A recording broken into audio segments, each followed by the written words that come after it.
Hey guys, welcome back to the Detour Live. I'm your host, Dan Jones, and joined as always by four-time National Road Champion from Australia, Johnny Trevorrow.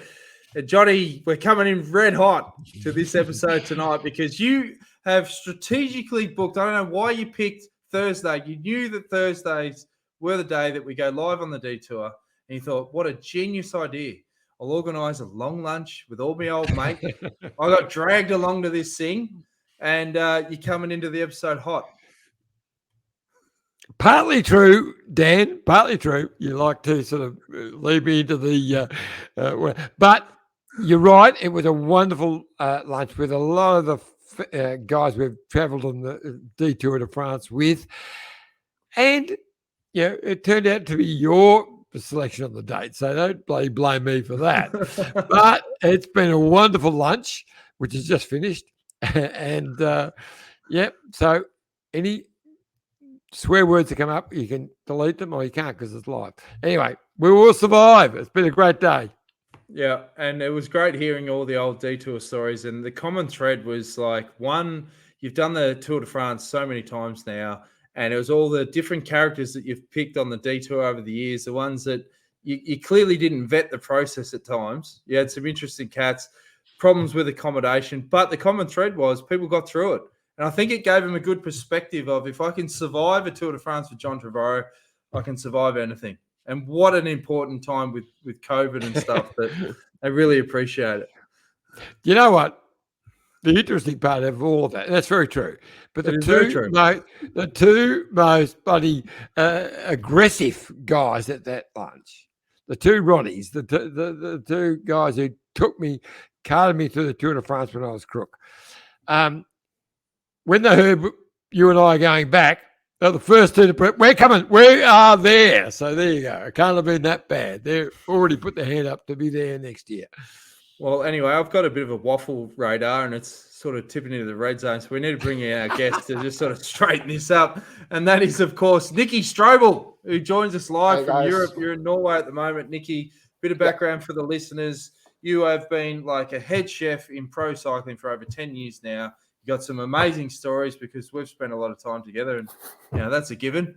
But first of all, thanks for joining the Detour, mate. And mate, straight off the bat, what is the key, do you think, to nutrition and cyclists to get performance out of the riders? The key is first of all actually making them eat enough. The Tour de France is such a hard race that just eating the amount of foods that's necessary to fuel the engine is sort of a race in its own. I think this year we calculated on one of the harder days, the boys had to eat 5 kilos of pasta if they needed to cover their energy needs for the day. So 5 kilos? 5 kilos of pasta. Really? So, yep. It's quite a big amount of food that you have to consume. So I think that's sort of the first point, is actually just getting the fuel in that you need to fuel the race. That's a big task just in its own. So if you get that right, that's a good start. But like you used to see at the tours, like riders would almost dread going to breakfast for that reason, where they knew they had to eat almost till they had to bath. And how did you evolve it to get the taste involved where they actually look forward to it? Well, you sort of need to be a bit more creative. So you need to find the foods that are very high in carbs, just to make sure that they have to eat less quantity.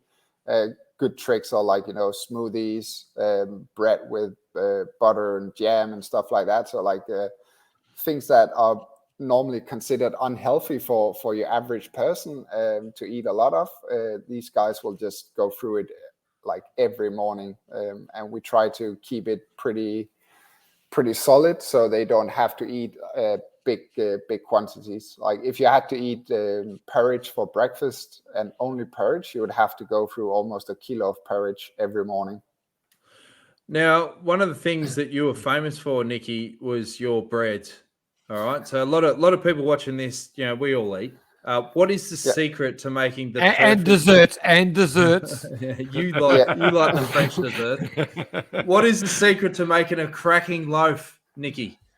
First of all, your quality of flour has to be good, and then it's actually pretty simple from there. It's flour, yeast, water, and time.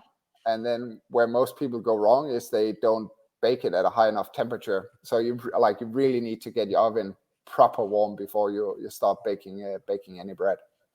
Iffy. Yeah, I got a question here because you're getting into my heartland here, bread. Whenever I go to France, I go, oh, wow, this is the best bread in the world. No one in the world can do bread agree. like the French. I agree. So what is so special about the French bread? Well, first of all, I think you stayed at different hotels than we do. No, but just anywhere you go and buy a croissant or a breadstick or sandwich, as they call it in France. Just when I go to France, I just go and order. I just have a ham and cheese roll. Ham and cheese roll, and it would just melt. I go, wow, better than anywhere in the world because of the bread. Why is that? I think they, like in France, they have a very long tradition for bread, and one of the things that they do different compared to most other places in the world is that if you're a baker in France, you make bread and only bread. All the like cakes and everything like that are made by a different baker who's specialized in desserts and cakes. So they're just, it's just a tradition they have for bread, and I think a lot of the time it's because they actually put passion into it, and they want to make the best thing possible, which is something that a lot of people could learn from. Just putting some effort into your food.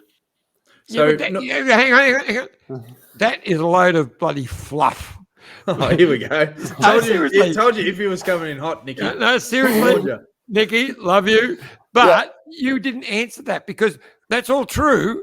But what is the difference in the ingredient of a French bread? Because I don't get anywhere else that makes it so special. There must be something more than passion. From a consumer's point of view. I didn't ask you, Dan. Dan, I did not. I asked Nicky. Just let me give you insight. The crust is really crusty, but the middle is soft. How do they do that? Is that the oven temperature? Yeah, it's because first of all, the fermentation they do is a lot slower than what you get in commercial bread.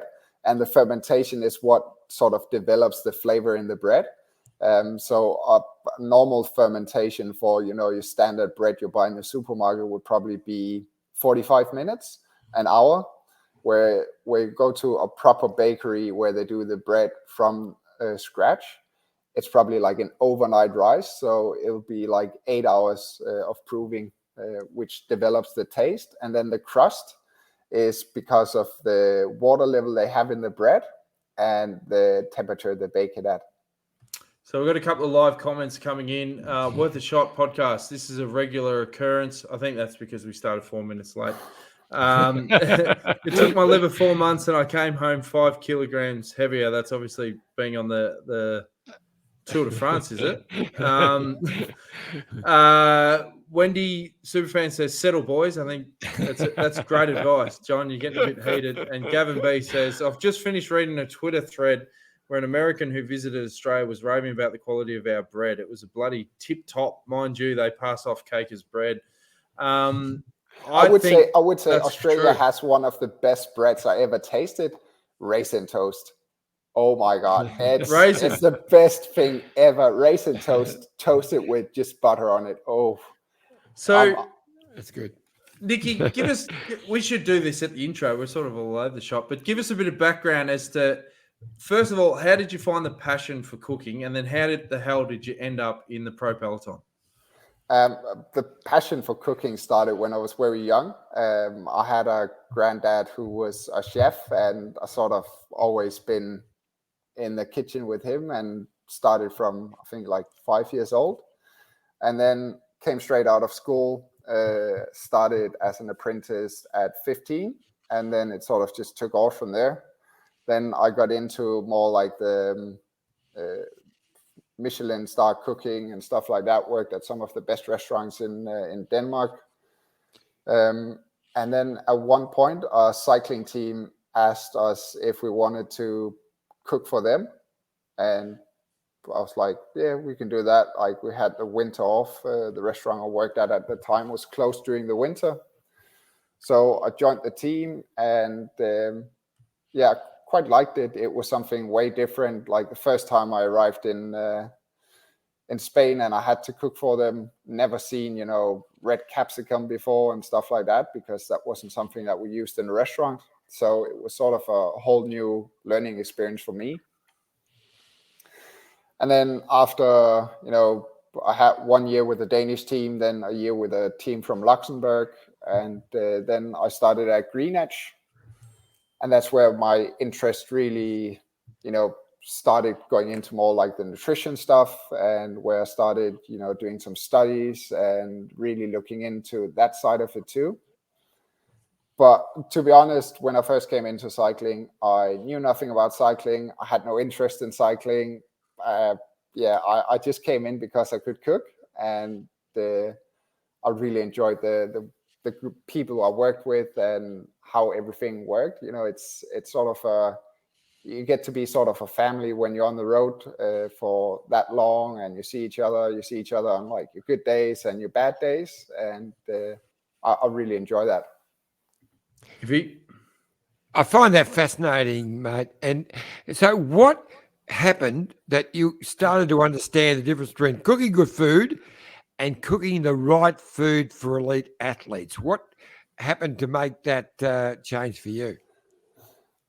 I think when I first started, the focus, it's also in, so to answer that, let's just like in cycling, nutrition has evolved massively over the past 10 years. So when I first started in cycling, you brought a chef to make sure that your riders didn't get sick from bad hotel food. That was essentially why there was a chef. You didn't bring a chef to improve nutrition or to make sure that, riders got specific diets or anything like that. You brought a chef to ensure that the quality of food was okay and your riders didn't get sick. That has then evolved over the past 10 years. So now you're actually bringing a chef to make sure that you get the nutrition you want for the riders. So that's sort of, I've been part of that journey. So when I first started, it was actually more about, providing a good meal, and then it sort of turned into being more around nutrition rather than just cooking good meals. So when you first started at Leopard Trek, I mean, let's look at the squad. They're just full of hitters. You've got the Schleck brothers, you've got Cancellara, you got Stewie.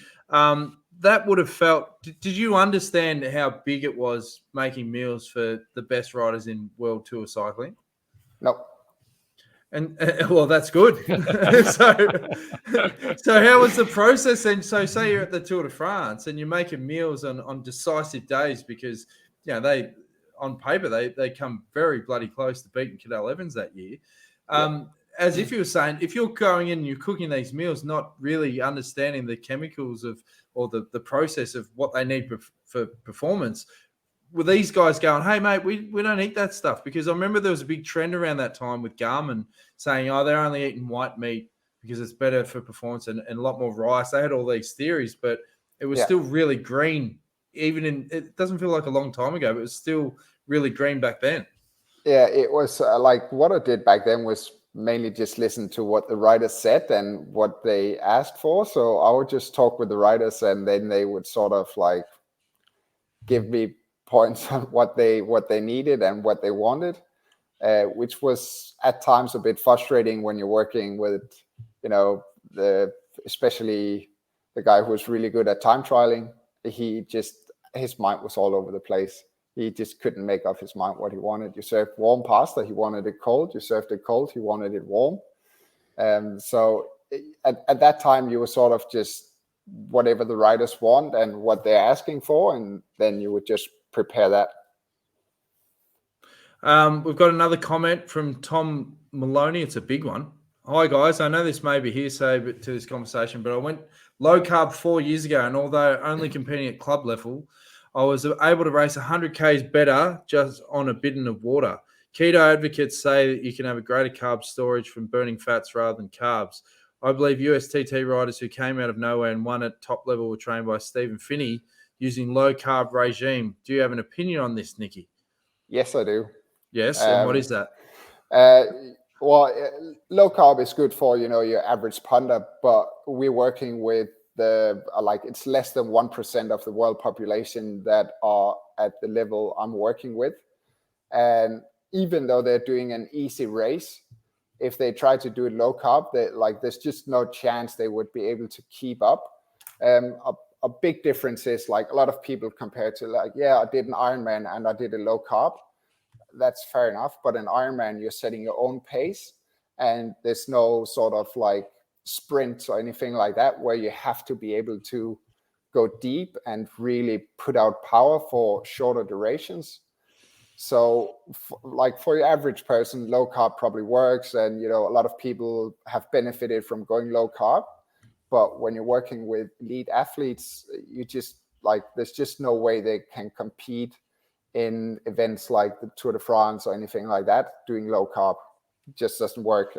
We had riders who sort of tried, but they ended up not doing it anymore because they were just going backwards. So just amazing, because Tommy Maloney, who just asked that question, old racing mate from back in my time, and one of the legends of the sport, actually. And I can remember back to my day.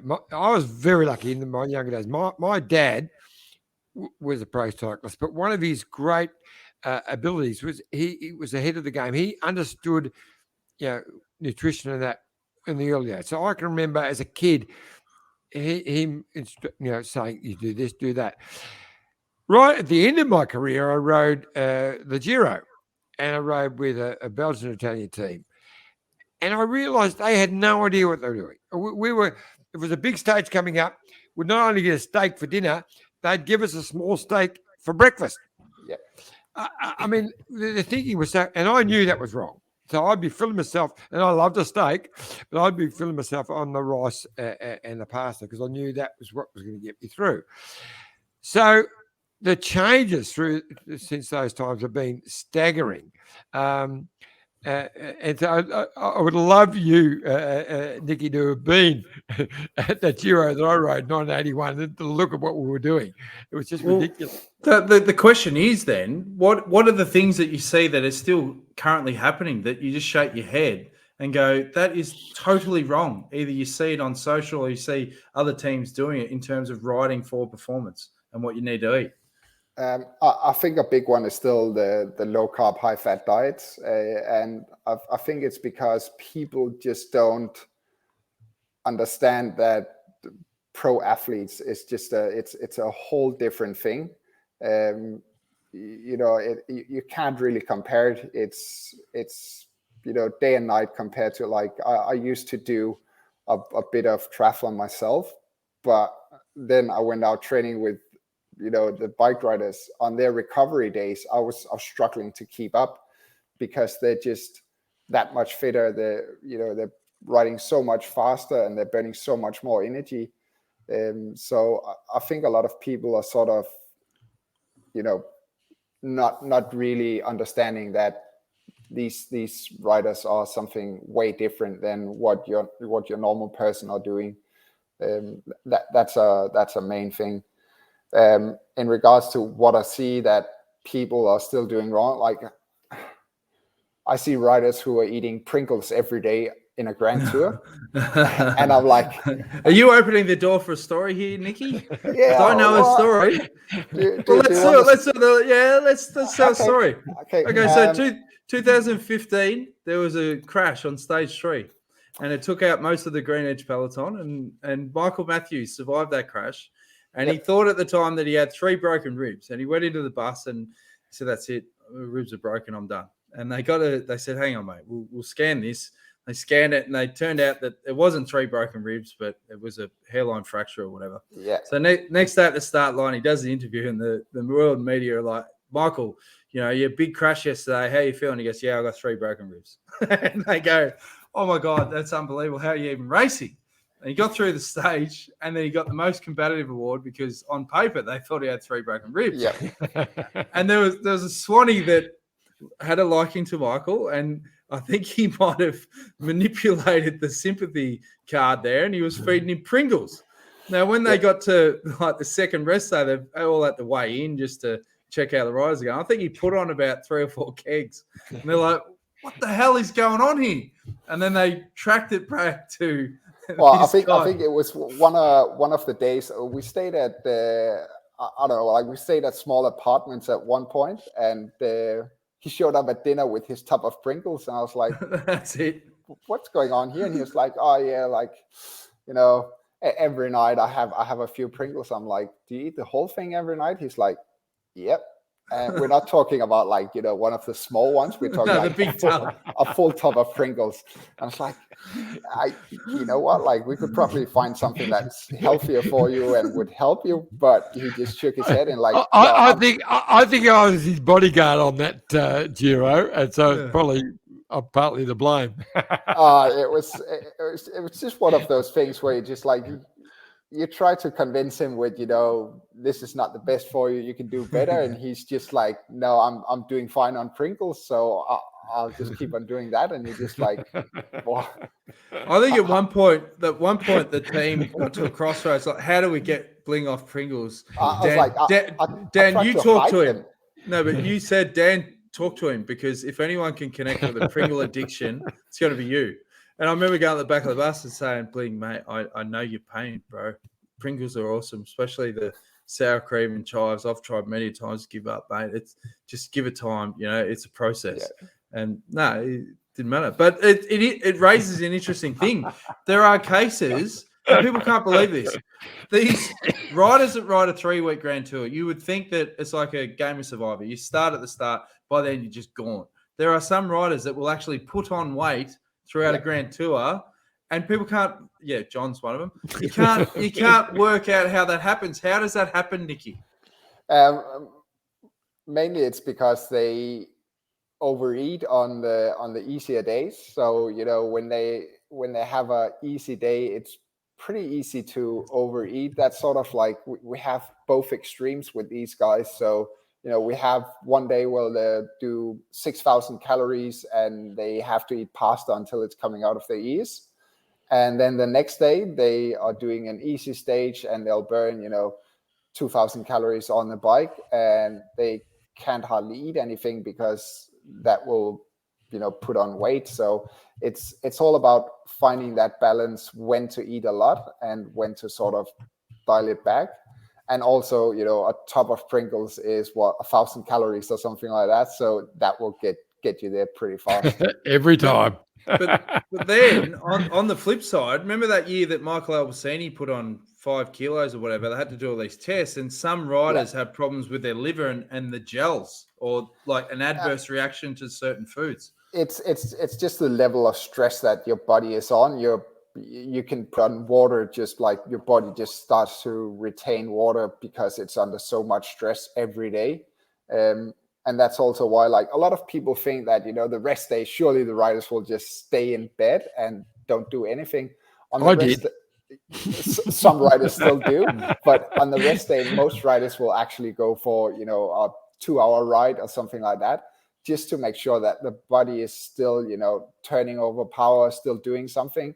Because if you don't do that, the body just ends up in sort of a shock, going from one extreme to another, and then you end up, you know, retaining water, heavy legs the next day where you have to race. So Stewie is a good example. Stewie actually used to go behind a car and do all-out sprints on his rest day, just to make sure that his legs were still turning over, so he was ready for the next day. All right, what we're going to do is have a quick drinks break. When we come back, we're going to relive a couple of classic yarns, particularly from the Green Edge days, with Nicki Strobel, head chef. Look at this bike. You think it's just a bike, right? But it's not. It's a bike 374 people are looking at. This guy, this girl, them, all looking at it. People from here, there, and wherever this is. People that are looking for a bike. Or just a piece of it. Amateurs, semi-amateurs, and pro-amateurs. This guy wants this bike, but with this crank and these bars. this could be the perfect match. But not this one.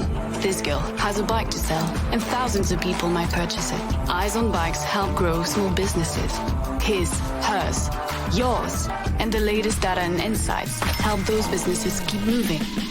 We are the world's #1 bike marketplace, with over 500,000 products and 900 brands, where buyers and sellers are brought together in a place where a bike is never just a bike. Bike Exchange, where the world buys, sells, learns, and rides. Life is like a two-way street. It's about consideration and mutual respect. Roads are much the same. However you get around, walk, ride or drive, if we share our roads, we can all be safer. The Amy Gillett Foundation is Australia's peak cycling safety charity. Our mission is for safe cycling in Australia. Our vision is for 0 cyclist deaths. Over the last year, we've seen an enormous increase in people taking up cycling, whether it be for recreation, with the family, commuting, or even to start your own cycling career. We need to do more to make it safer for every cyclist. 20 cyclists every day are hospitalised, and 1 cyclist is killed every 10 days on Australian roads. So, the next time you jump on your bike or hop in your car, remember to practice the 4 C's. Be courteous, calm, considerate and conscientious. Every cyclist death is preventable, and we all deserve to get home safely. Please donate to help the Amy Gillett Foundation make the roads safer for you and for me.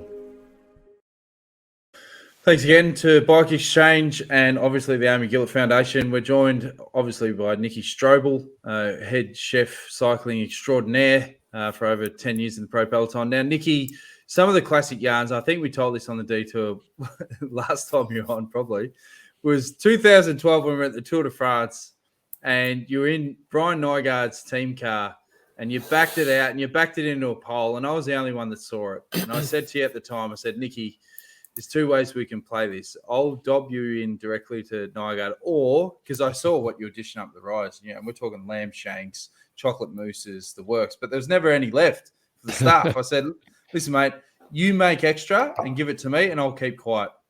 Or I'll tell Nygaard now. We shook hands on it that afternoon. The team doctor took that same car to the airport, got stung by a bee, wrote the car off. But I said, mate, deal's a deal. The car's written off. You would have gotten away with it. But, and to your word, you stuck to it, Nicki. Yep. And that showed me that you were loyal. I could trust you. And I talk about bling putting on weight. I put on about 5 kegs. I reckon you were the cause of Dan Jones becoming, 15 kg overweight. But anyway, whatever. Yeah, well, there might be some to it. At least Dan tried to fix that with his famous chicken lasagna. So I think that must have been like 2014 in the classics, and I think it was the day before E3. Yeah, and Josie was like, you used to whinge. You used to whinge all the time. Yeah. I don't get any help in the kitchen. I'm doing all these hours. I said, Nicki, I'll give you a hand. What do you need, mate? I'll make a mean lasagna. Let me take over the reins. One time. And what happened? Well, you decided to make your famous chicken lasagna. And first of all, you made a mess in the kitchen. So it actually ended up like you and me almost killed each other because I wanted you to clean up. Yeah. And you were like, I'll make it for everyone, riders and staff. And I'm like, I'll take care of the riders and you just like make it for the staff. Jonesy set up a beautiful chicken lasagna. It tasted It was beautiful. Awesome. Tasted beautiful. Kitchen looked like a mess afterwards, and so did all the staff bathrooms because during the night, a lot of people came down ill. Apparently, someone forgot to wash his hands before he started preparing chicken lasagnas. I might have mixed raw chicken with cooked stuff or something. Something went wrong. Something went terribly wrong. I don't take responsibility for that. I reckon it was your kitchen preparation. You've obviously mixed something with my system, and that's how it got contaminated. But anyway, we'll get over it. Yeah. But what? So what was the result of that? How many people got sick? I think pretty much half the staff got sick. Like it was like there was 2 lasagnas, and the people who ate one got sick during the night. And I remember especially Wilson. Wilson was always he He's just bad. woke up looking like death when he came down for breakfast. He didn't have weight to lose either. And No. the ones like Lorenzo, he was loving it. He dropped 5 kegs in 3 days. But a lot of the people were filthy, and I was barred from the kitchen after that. But on a serious note, I mean, obviously with COVID, I mean, how much did the protocols change around food and food preparation? Because we used to take that for granted, and we used to laugh about it, like, you know, contamination, whatever. But with COVID, it must have changed dramatically. Yeah, well, it was actually most changes outside the kitchen. Obviously, in the kitchen, you had to wear your mask and stuff like that. But when you're working in a kitchen, you know, you're trying to keep hygiene at a pretty high level and making sure that nothing gets contaminated. So those things weren't that big a challenge. It was more everything happening outside the kitchen, like when you had to go to the supermarket and source your groceries and everything like that, you know, like putting on mask and gloves and everything, shopping everything from the supermarket, then getting everything and spraying it down with like antibacterial spray and stuff like that. So it was a lot of those things. And the team decided to rent a food truck, so we sort of eliminated being around too many other people that could spread the virus. So that was sort of the things that we did. It's to be honest, like, I know Australia has been a bit better up until now, but here in Europe, the last year has been, especially here in Norway, it's been terrible. I've been in quarantine since January, and just came out of quarantine in August when they loosened up on the rules here. So it's been a challenge, to say the least. Got a couple of live questions. Sally says, do teams bring on board nutritionists now, or just rely on their team chefs / hotel food? Yes, teams definitely bring on nutritionists. So I'm a qualified nutritionist myself. Actually did some work in Australia at the AIS earlier when I did my studies. And at Green Edge, we also had a very smart guy from the UK called Sam Impey. And I think at this point, every team have a nutritionist in combination with a chef, or a nutritionist who also function as a chef. So when did the team start weighing food? That was something that never happened when I was there. But then when I spoke to Bewley recently, he said they literally, based on body weight, they would weigh food to work out how much a rider needed exactly after a race. Yeah, so it's sort of a system that we implemented in the last 2 years. And it came from the whole thing with actually eating enough food. We saw a trend that riders were just not fueling well enough, especially after the stage and during the stage. So we made a system where riders let us know what they have for breakfast and what they have during their ride. And then we calculate what they need to eat after the stage and how much they need for dinner that night. It's fairly simple. It's like, you know, if you go on MyFitnessPal or something, like, you know, any of those apps you can use today, it's very similar to that. We just made our own little program so that we can control all the variables ourselves. We've got another question from Tommy. Yeah. Do you think that medical science really understands the physiology, developed, and makeup of cyclists who ride Grand Tours, as well as a few smaller ones every year? It's sort of a lot of studies are done on elite athletes. Not many are done on elite cyclists.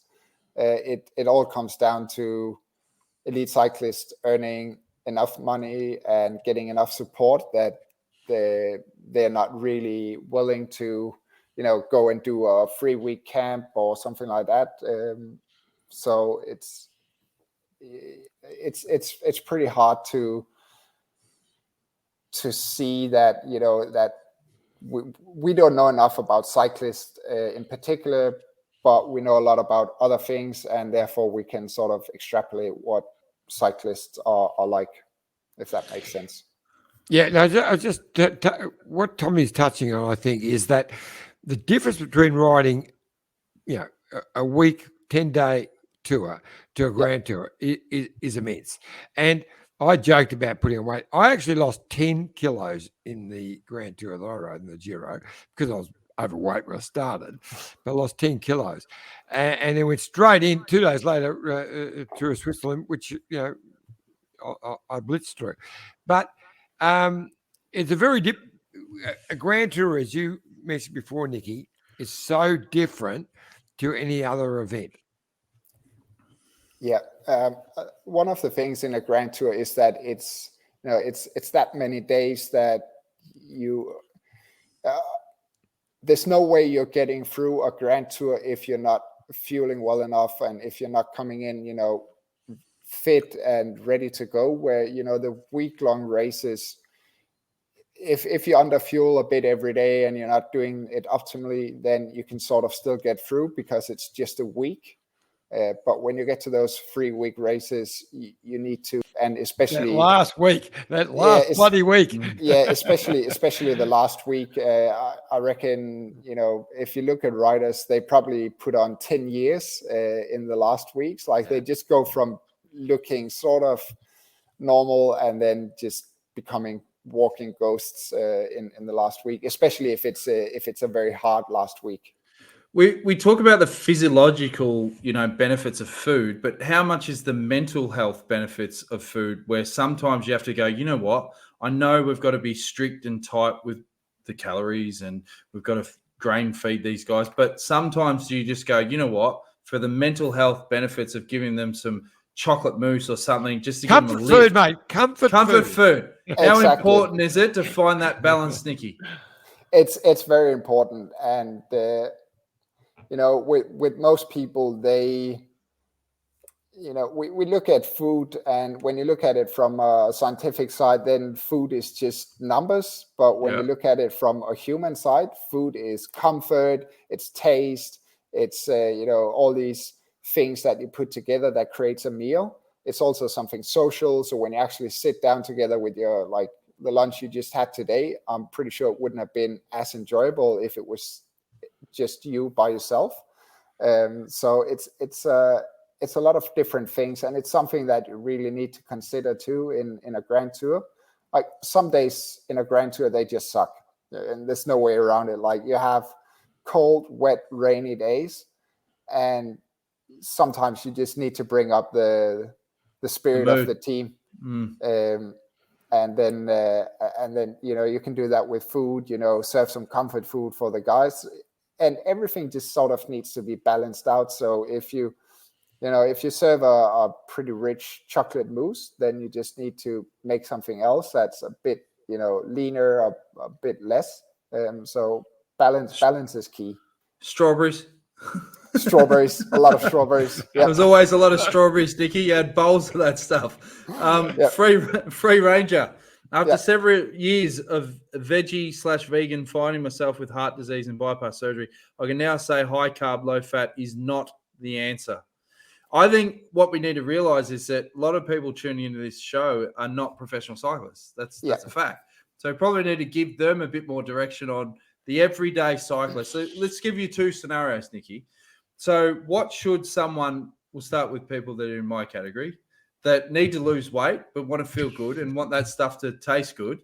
What is a day-to-day recommendation for breakfast, lunch, and dinner that they should start making tweaks with?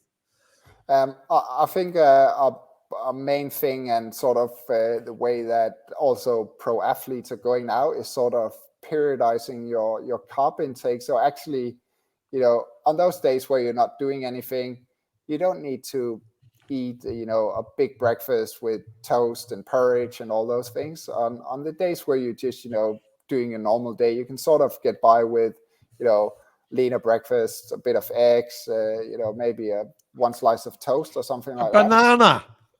A banana. Yeah, too many carbs though, Nicki, isn't there?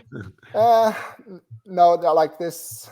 There's really no such thing as too many carbs when you're eating whole foods and stuff like that, as long as you keep it balanced with your diet. So if you eat a banana for breakfast, then it's not a big thing.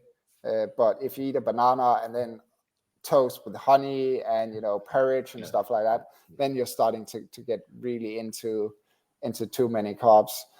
I think and that's a thing that most people focus on one macronutrient being carb is bad or fat is bad, whereas if you're actually trying to lose weight, you need to look at your total calorie intake instead. And then you can do it by either cutting out carbs or cutting down fat. That's up to you and how you feel. So what's the best food? Like, that we always read stuff about superfoods, this is what helps you shred. Just chow down on broccoli. What do you think are the key foods to introduce into your diet to sort of flush your guts? I don't know if it's going to flush your guts, but, key foods are vegetables. Today, we're just eating not enough vegetables.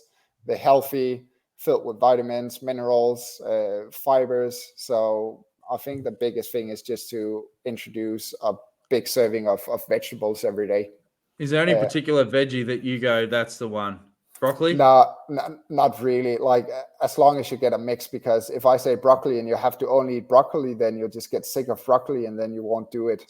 So mix the colors up. Mix the colors up, use whatever you can get. And I know that sounds really simple and people are always looking for the quick fix. The problem is just like, fast track this stuff, mate. I want 2 weeks. I want to shred it. Well, then just go water. Like, okay. Yeah. What do you reckon, John? Now, well, I want to get back to the basics here. So you and I both know Nicki well, and his desserts always blow me away. But let's go back, Nicki, to when you decided to stay on after Tour Down Under and Bay Classic and all the big races in Australia.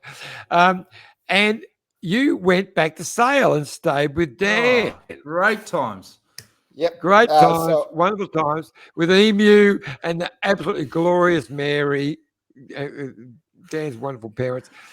And you thought it was a free trip, mate. You thought it was a free ride. You thought it was a free trip, but then he made you still cook your famous dessert cake. Oh, and I remember mate. Mary was really upset about it. So tell me that story. Yeah, so I think that was one of the times when I stayed at the AIS, and normally my trips to Australia always ends up with a visit at Dan's place. And this time he took me to his parents, and we arrived there, and first thing he's like, you know what, Mom, Nicki, he can make you a dessert. And I was like, what? No, I said you're a world champion dessert maker, which you are. Be proud of it, mate. I just wanted to show your talents. Off to the supermarket, and we made this chocolate cake for Dan's mom. And afterwards, Jonesy told me these stories where he's like, she took it and kept it in the freezer, and only for her special guests, she would bring out a piece of the chocolate cake. So she cut it into like 100 bits, and it was all wrapped in aluminium foil, and it was massive. But mate, what amazed me about your cooking is it sounds complex, but it's really simple. Like, just tell people that recipe so that they can jot it down. If they're listening to the podcast, they can take notes. But just take us through just that one cake that you made. It was incredible. Yeah, so it's a very, very simple cake, and the measurements I have for it are quite big. So if people want to make it, they can scale it down. But it's 1,500 grams of sugar, 1,500 grams of dark chocolate, and 1,500 grams of butter. And then you need 1,200 grams of eggs divided into yolk and whites. And it's super simple. You just melt the chocolate, sugar, and butter together, whip in some egg yolks, and then you fluff up the whites and combine it all together, bake half, and the other half you pour on top afterwards. So it's essentially like a 4-ingredient cake, but it just tastes wonderful. It's like chocolate, sugar, and butter. That's awesome. You can't really go wrong. Now, Gavin wants to know, Nicki, what is your specialty dish that the riders ask for you the most? Oof. It really depends on the rider. I know Simon Yates, it's just always curry. Chicken tikka masala. if he told me in the Tour de France this year, if I could just make it, 21 days in a row, he'd be happy. So it's different from rider to rider. We have some riders, Luca Mesquets, he's always asking for chocolate desserts. So it's really, each rider have their own favorite that they'll ask for, and some of them are just, really easy and never ask for anything. But I think the thing that I'm asked for the most are chocolate desserts. That was your specialty. Alan's the skull says, "I'm bad. I get to watch this and eat chocolate." Free Ranger enjoy again. that chocolate. Free Ranger said, "Avoid processed food, I think, is the key." How dangerous is processed food, Nicki? It's sort of like processed foods are bad in big amounts. It's just like you lose out on a lot of the benefits because they are made for being, they have to be produced very fast, very big quantities, and cheap. So you're losing a lot of the beneficial things from the food when you go to processed foods. I would always recommend, making your own foods. And if you can't make it, like if you don't have time to make your own bread and those kind of things, go to a proper bakery that uses, good flours that still have like whole grains in them and stuff like that, instead of just buying, your tip-top toast from the supermarket. So we talked about like the average punter that wants to lose weight. What about then the next level of high performance for the average punter that wants performance? So what are the key foods they should be eating? So depending on your event that you're going to, but one thing that's very important is that if you're going to do an event that has any intensity in it, you want to have some carbs before that event. Carbs the night before? Night before and breakfast on the day. And I know a lot of races for, your average person starts pretty early. So that might mean getting up 4 o'clock, 5 o'clock, having your breakfast, making sure that you digested that breakfast before you get to the start line. Is there like a set time before, say I start at 8 o'clock, when do I have to have that meal finished? So we normally go for a 3-hour window between breakfast and start, just to make sure that, everything is digested. For some people, it's a bit less. So some people can get by with 2 hours. So what we do is breakfast, then 3 hours where you can have, a little snack, soft drink, or, a piece of fruit or something like that. But generally you would leave between 2 and 3 hours from you finished your meal until you have to start your event. And what about in race? Like I know a lot of pro riders have gels and, they make sandwiches and that, but what do you think are the best foods to have whilst you're in an event? Again, it really depends on how long your event is. If you go above the sort of like 90-minute mark, then you need to have something in your event. It could either be drinks, gels, whatever you can find and whatever you like and what's easy to eat. There's a big difference between eating something on the bike and having to eat something when you're running or something like that. So it needs to be something that's practical, something that you will actually eat during your event. And then try to really aim for about 60 grams of carb per hour. Last main one for me, mate, is what is the biggest changes that you've seen in your time in cycling in terms of the way they've approached diet to what they're doing now that that works? I think the biggest change is that everything is just driven by science now, where before it was sort of, or at least it is on our team. So everything is driven by science, where there's actual like studies done and people have looked at, different things and either confirmed or seen that, it's really not working. So when I first started, there was a lot of sort of pseudoscience where people would, I heard this guy doing this and, I saw a guy eating an onion the other day, so I'm going to eat an onion now because he won the race the other day. Roast garlic was a big thing at one point there. Remember we were roasting bowls of garlic and Damien Housen was in the peloton and there was like gaps forming behind him. And Just seeping through the pores. There's been like all sort of different crazes. We had one rider who were eating like gels made of different fats and stuff like that, where it's probably the biggest thing is that now it's driven more by science than it was back then. I think back then people also just, I heard this is good because I really like this. Yeah. And then they would just do their own thing. Iffy? So I'm lucky enough to have a few mates who are, entrepreneurs, the leaders of. You're a hitter, mate. Well, I'm not. I'm actually on the coattails. I live the champagne lifestyle on a beer budget. But some of my very good mates, who are right at this moment with COVID and all of that, are under pressure, but they are still leading us ahead. What can you suggest for these guys under pressure is a good basic diet for them? Because obviously they're probably drinking a fraction too much red wine, but what can help them get through this tough time? Well, and I'm not talking just about Jerry, but there are others out. But it also depends. That's our last show, folks. Thanks for joining us on the detour. Sorry, Nicky. I think one of the key things is, and I know this may sound basic, but getting your breakfast right actually means a lot. It sort of just sets the whole tone for the day. If you start off with a bad breakfast, you're more prone to eating bad the rest of the day. So getting a good start of the day with good breakfast, whether it being something that's low in carbs or something that's high in carbs, doesn't really matter. But just that you put some effort into that breakfast, just means that you sort of started the day off on a good note, and you're more likely to continue that throughout the rest of the day.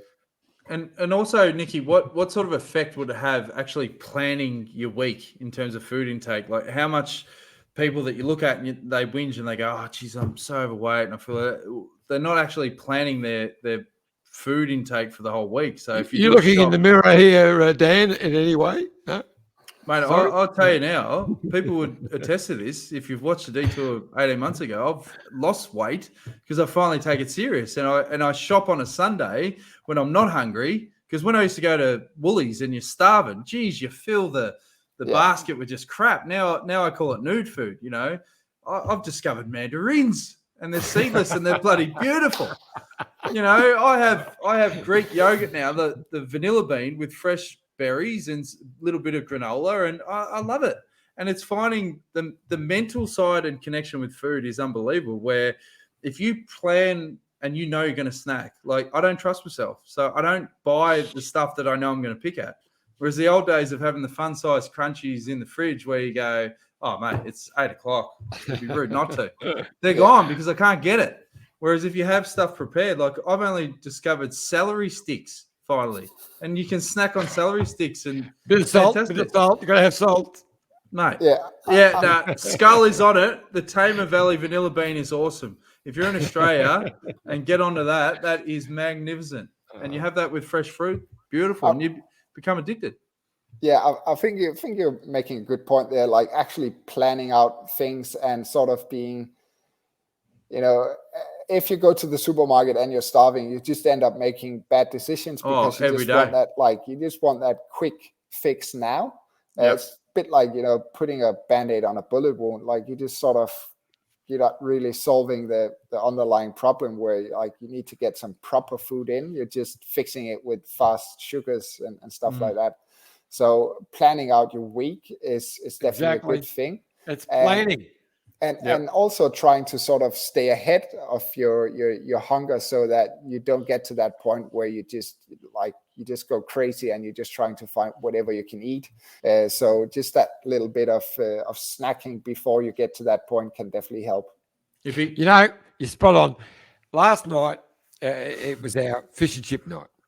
And I rang early because I know it's very hard to get in at the moment. Is that grilled fish and chip night, or is that battered?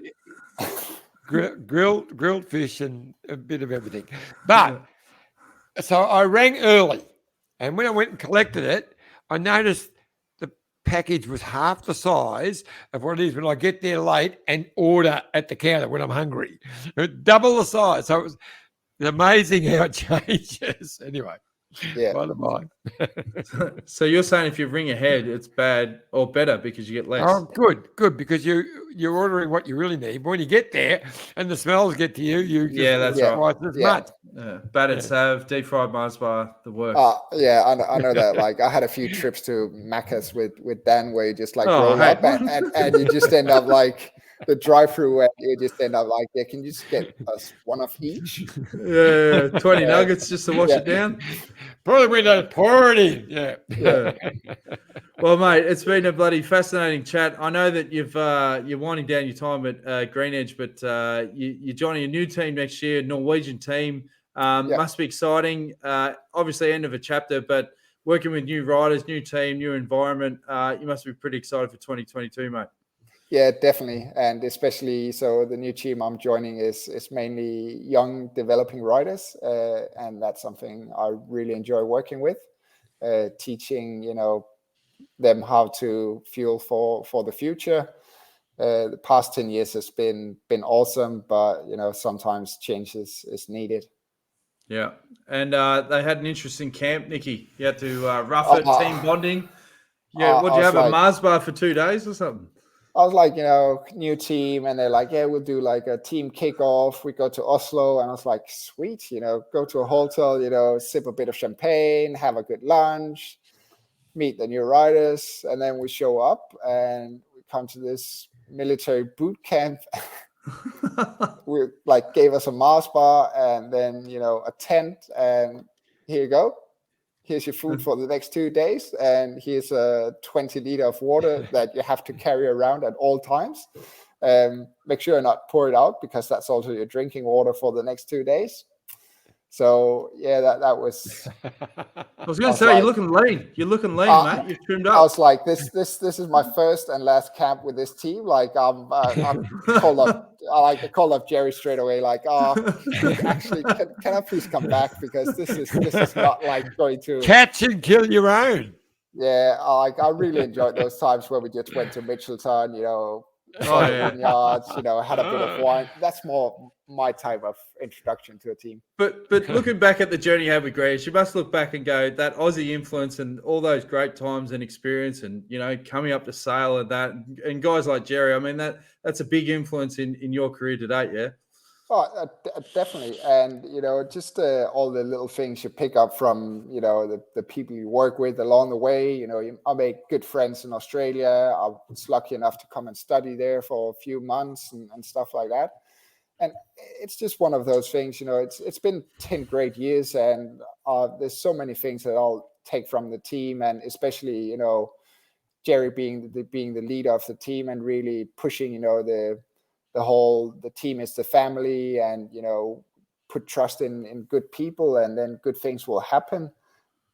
I mean, that's just something that I never really saw before, coming from kitchens and stuff like that, where it's very competitive and everyone is sort of looking out for themselves, where when I got to Green Edge, it was sort of more like a family, and everyone made sure that everyone was getting through in the best possible way. So I'm definitely grateful for the last 10 years and everything I learned.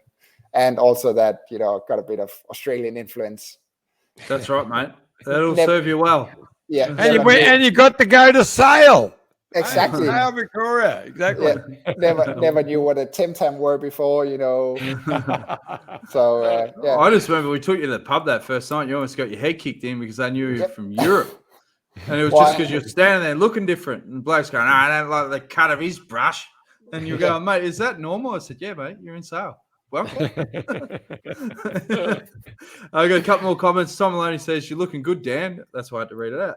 It's way to go, but you're going to need to be in great shape to bring up and keep up with your daughter. Exactly right, George. And son, who is the ever-ready bunny. You talk about put all the batteries in, and a couple more. That's his young bloke, Will.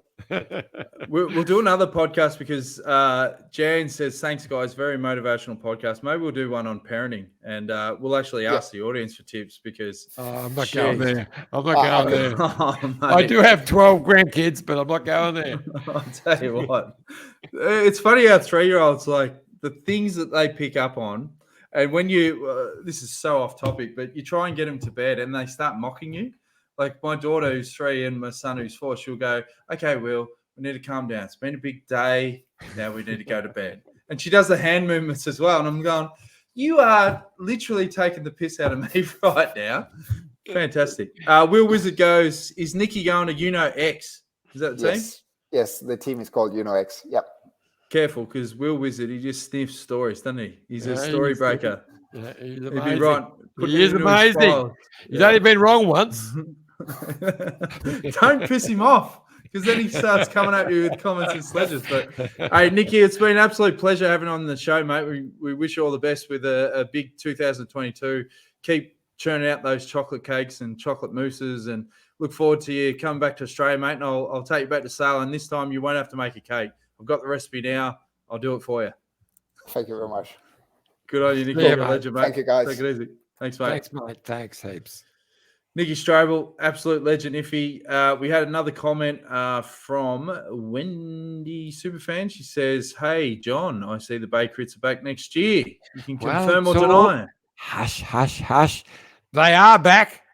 And hush, hush, hush. Yeah, they're back. But we'll announce it all very shortly. But yeah, I'm very excited.